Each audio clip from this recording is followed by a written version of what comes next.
Kesultanan Palembang. Bagian 1. Lahir dari perang saudara di Majapahit. Palembang pada masa jauh sebelum Imperium Majapahit lahir merupakan pusat sebuah imperium besar yang bernama Sriwijaya. Abad ke-7 hingga 12 Masehi, Sriwijaya adalah penguasa di daratan maupun perairan Sumatera, Malaka, dan sebagian Jawa.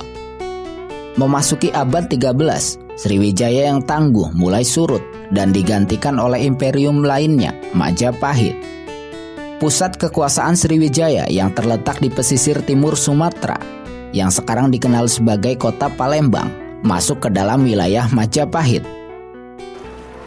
Sebagai kota pesisir, Palembang berhubungan dengan banyak bangsa dengan berbagai kebudayaan. Ketika masih di bawah kekuasaan Majapahit, Islam telah berkembang di Palembang, meskipun belum sebagai agama mayoritas. Pada masa kekuasaan Raja Brawijaya kelima, Majapahit dilanda perang saudara. Kondisi ini membuat sebagian wilayah Majapahit tidak mendapatkan perhatian yang memadai. Palembang yang tidak mendapatkan perlindungan yang cukup, akhirnya jatuh ke tangan orang-orang dari Cina. Raja Brawijaya kelima mengirimkan pasukan yang dipimpin oleh Arya Damar untuk merebut Palembang dari tangan orang-orang Cina. Atas keberhasilannya, Arya Damar diangkat sebagai pemimpin Palembang. Tidak lama setelah memimpin Palembang, Arya Damar memeluk agama Islam. Namun, secara umum Palembang ketika itu masih terdiri dari berbagai agama dan Islam belum menjadi mayoritas. Beberapa tahun kemudian terjadi perpindahan kekuasaan. Kerajaan Majapahit berakhir dan pusat kekuasaan berpindah ke Demak. Salah satu aktor penting dalam perpindahan kekuasaan ini adalah Raden Fatah, putra Raja Brawijaya kelima dan sekaligus putra angkat dari Arya Damar. Berakhirnya kekuasaan Majapahit membuat Palembang berdiri sendiri sebagai sebuah kerajaan yang berdaulat. Namun begitu, Palembang menjalin hubungan baik dengan Demak. Palembang tumbuh menjadi sebuah kerajaan berdekatan dengan Malaka yang telah menjadi kesultanan besar dan menguasai perairan di Semenanjung Malaya. Tahun 1511, Malaka jatuh ke tangan Portugis. Situasi ini segera memanaskan suhu politik di Semenanjung Malaya. Tahun 1512, armada Angkatan Laut Demak dan Palembang bergerak menyerbu Portugis di Malaka. Sayangnya, serangan tersebut gagal. Baik Demak maupun Palembang harus menderita kerugian yang amat besar. Setelah kegagalan di Malaka, Palembang lebih memperkuat ekonominya. Perdagangan di pelabuhan Palembang meningkat, terutama dari kapal-kapal niaga Jawa, Bali, Sulawesi, dan Nusa Tenggara.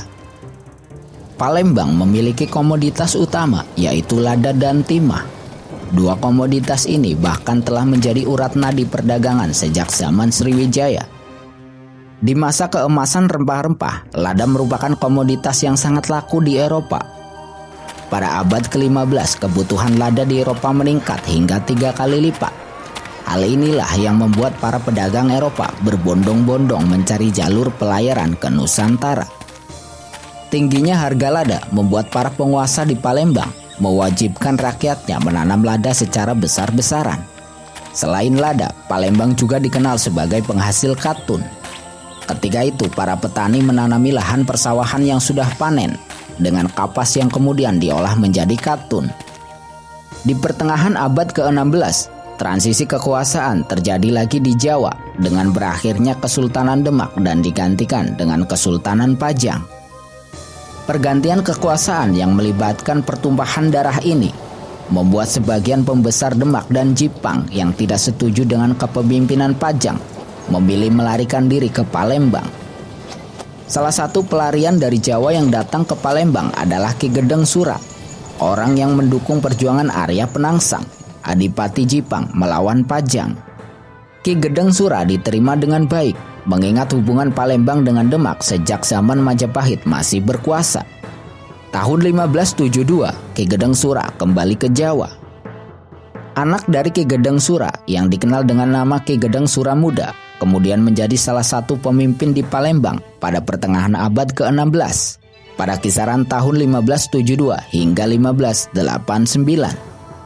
Ki Gedang Suramuda inilah yang akan mengawali munculnya dinasti politik yang menjadi cikal bakal Kesultanan Palembang.